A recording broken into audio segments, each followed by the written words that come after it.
రాజకీయాల్లో శాశ్వత మిత్రులు, శాశ్వత శత్రువులు ఉండరు అంటారు. ఏపీలో జరుగుతున్న పరిణామాలు చూస్తుంటే అవును, నిజమే అనిపించక మానదు.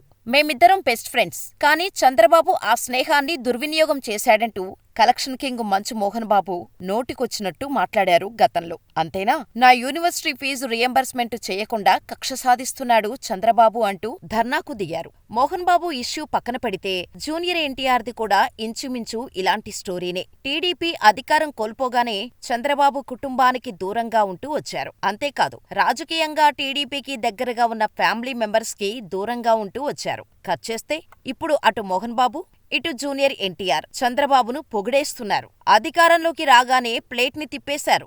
అసలు ఏం ఆశించి ఈ ఇద్దరూ చంద్రబాబు నామజపం చేస్తున్నారు? టాలీవుడ్లో కలెక్షన్ కింగుగా పేరు తెచ్చుకున్న మోహన్ బాబు టీడీపీతోనే రాజకీయాల్లోకి ఎంట్రీ ఇచ్చారు. ఎన్టీఆర్ హయాంలో టీడీపీలో చేరిన ఆయన రాజ్యసభ సభ్యుడిగా పనిచేశారు. ఆ తర్వాత చంద్రబాబు, మోహన్ బాబు మధ్య దూరం పెరుగుతూ వచ్చింది. మంచు ఫ్యామిలీ వైఎస్ కుటుంబానికి దగ్గరైంది. మోహన్ బాబు కుమారుడు విష్ణు వైఎస్ సోదరుడి కుమార్తెను ప్రేమించి పెళ్లి చేసుకోవడంతో ఇరు కుటుంబాల మధ్య బంధుత్వం ఏర్పడింది. ఇలా 2019 చంద్రబాబు హయాంలో ఎన్నికలకు ముందు తన విద్యాసంస్థ శ్రీ విద్యానికేతన్ బకాయిల విషయమై ప్రభుత్వానికి వ్యతిరేకంగా మోహన్ బాబు రోడ్డెక్కి ధర్నా చేశారు. చంద్రబాబుపై, ఆయన పాలనపై తీవ్రస్థాయిలో విరుచుకుపడ్డారు. దీంతో ఎన్నికల కోడ్ ఉల్లంఘించారనే కారణంతో ఆయనపై కేసు నమోదైంది. టీడీపీని చంద్రబాబు లాక్కున్నారని మోహన్ బాబు ఆరోపించారు. ఆ సమయంలో వైఎస్ జగన్కు ఈ వ్యవహారం బాగా కలిసొచ్చింది. ఆ తర్వాత ఆయన వైసీపీలో చేరి ఆ పార్టీ తరపున ప్రచారం చేశారు. జగన్ ముఖ్యమంత్రి అయ్యారు. ఎందుకో తెలీదు కానీ వైసీపీ అధికారంలోకి వచ్చాక మోహన్ బాబు సైలెంట్ అయ్యారు. జగన్ తన పార్టీలో చేరిన సినీ ప్రముఖులు అలీ, పోసాని, పృథ్వీ లాంటి వారికి పదవులు వచ్చాయి కానీ మోహన్ బాబు వైపు జగన్ కన్నెత్తి కూడా చూడలేదు. ఆ తర్వాత 2020 ఆరంభంలో ప్రధాని మోడీ, హోంమంత్రి అమిత్ షాలను మోహన్ బాబు కుటుంబ సమేతంగా కలిశారు. దీంతో ఆయన బీజేపీలో చేరుతారనే ప్రచారం జరిగినప్పటికీ అలాంటిదేమీ జరగలేదు. అయితే ఆ తర్వాత సన్ ఆఫ్ ఇండియా విడుదల టైంలో మోహన్ బాబు మాట్లాడుతూ చంద్రబాబు, జగన్ ఇద్దరూ తనకు బంధువులేనన్నారు. తాను రాజకీయాలకు దూరంగా ఉంటున్నట్టు ప్రకటించారు. అంతేకాదు, తనకు ప్రత్యక్ష రాజకీయాలపై ఆసక్తి లేదని, ఈ జన్మకు రాజకీయాలు వద్దని అనుకుంటున్నానని తెలిపారు. చంద్రబాబుకు ప్రచారం చేసినట్టే జగన్కు కూడా తాను ప్రచారం చేశానని చెప్పుకొచ్చారు. ఇలా కాలం గడుస్తూ వచ్చింది. 2024 ఎన్నికలకు ముందు చంద్రబాబును మోహన్ బాబు కలిశారు. తన కుమారుడు మనోజ్, భూమా, మౌనికను వివాహం గురించి సలహా తీసుకోవడం కోసం వెళ్లారని ప్రచారం జరిగింది. భూమా మౌనిక, భూమా నాగిరెడ్డి కుమార్తె కాబట్టి చంద్రబాబు సలహా తీసుకోవటానికి, వివాహానికి సంబంధించిన విషయాలను అన్ని కోణాల్లో చర్చించేందుకు కలిసినట్టు ప్రచారం జరిగింది. ఇలా మోహన్ బాబు చంద్రబాబుకు దగ్గరయ్యారు.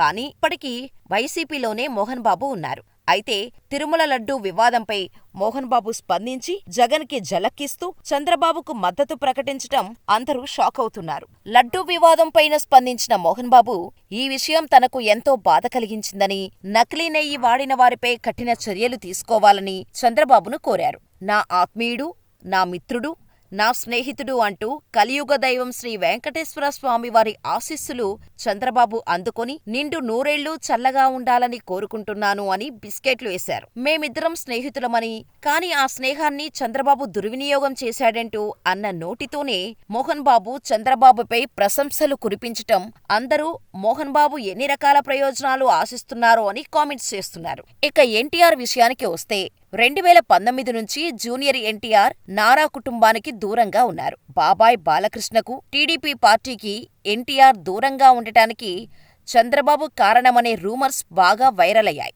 చంద్రబాబుకు మాత్రం ఎన్టీఆర్ రాజకీయాల్లోకి రావడం ఇష్టం లేదని, ఓ పక్క జూనియర్ ఎన్టీఆర్ని దూరం పెట్టడం, లోకేష్ని ముఖ్యమంత్రిని చేయడం కోసమేనని వార్తలు వచ్చాయి. దీనికి తోడు సీనియర్ ఎన్టీఆర్ వర్ధంతి రోజు జూనియర్ ఎన్టీఆర్ ఫ్లెక్సీలను బాలయ్యబాబు తొలగించమని చెప్పటం అప్పట్లో చాలా వైరల్ అయింది. దీంతో నందమూరి ఫ్యామిలీలో గొడవలు మొదలయ్యాయని అందరూ అనుకున్నారు. అంతేకాదు, వైసీపీ హయాంలో చంద్రబాబు సతీమణి భువనేశ్వరిపై వైసీపీ ఎమ్మెల్యేలు అనుచిత వ్యాఖ్యలు చేశారు. ముఖ్యంగా జూనియర్ ఎన్టీఆర్ కు అత్యంత సన్నిహితులుగా మెలిగిన కొడాలి నాని, వల్లభనేని వంశీలు ఈ కామెంట్స్ చేశారు. ఈ విషయంలో ఎన్టీఆర్ పొడిపొడిగా స్పందించాడే కానీ నేరుగా ఖండించలేదు. తన మేనత్త విషయం ప్రస్తావించలేదు. మహిళలను గౌరవించాలని మాత్రమే మాట్లాడారు. అంతేకాదు ఎన్టీఆర్ హెల్త్ యూనివర్సిటీ పేరు మార్పు సమయంలో సైతం భిన్నంగా స్పందించారు ఎన్టీఆర్. నందమూరి తారక రామారావుతో పాటు వైఎస్ రాజశేఖర రెడ్డిని లెజెండరీ పర్సన్స్ అంటూ చెప్పుకొచ్చారు ఎన్టీఆర్. అంతేకాని వైసీపీ ప్రభుత్వ చర్యలను తప్పుపట్టలేదు.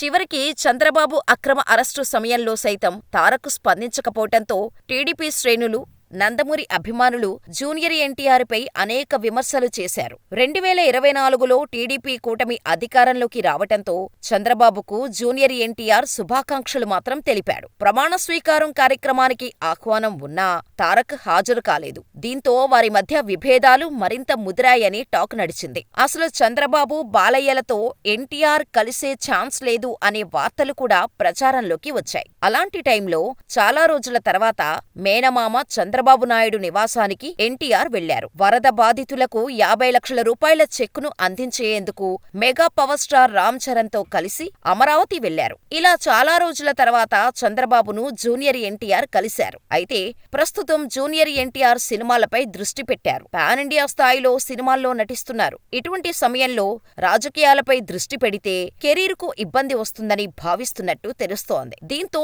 దేవర సినిమా పుణ్యమా అని మరోసారి తారక్ చంద్రబాబుకు కృతజ్ఞతలు తెలపటం విశేషం. నందమూరి, నారా కుటుంబాల మధ్య అంతరాలు తగ్గుతుండటంతో టీడీపీ శ్రేణులతో పాటు నందమూరి అభిమానులు ఆనందం వ్యక్తం చేస్తున్నారు.